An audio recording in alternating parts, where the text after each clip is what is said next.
you're going to have to sacrifice at least a decade of your life, likely living in a income range that is lower than a lot of your friends, and you're going to have to give up or delay certain milestones to really put the effort into making it to the top on the entrepreneurial world. The average person who is self-made, who hits the $20 million mark, is about 50 years old when they get there. Some people in high tech, like venture-backed startup land, and in the hedge fund and private equity and finance world can do it in their late 30s or 40s. And their professions, like people who build law firms or real estate wealth, often takes a little bit longer, to their late 50s or even 60s.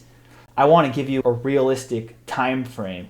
And you're also likely going to, on this path, have startups or business deals or attempts that ultimately fail.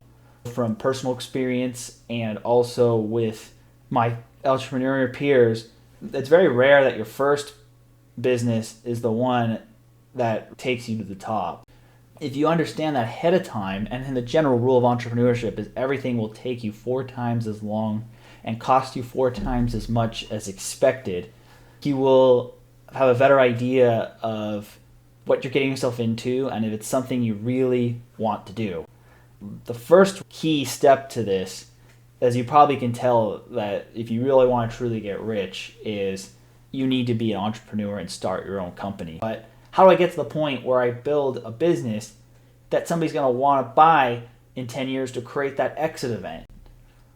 And also, how can I start a business and find my initial customers and things like that? So it's a long road, and pure grit is not going to be enough.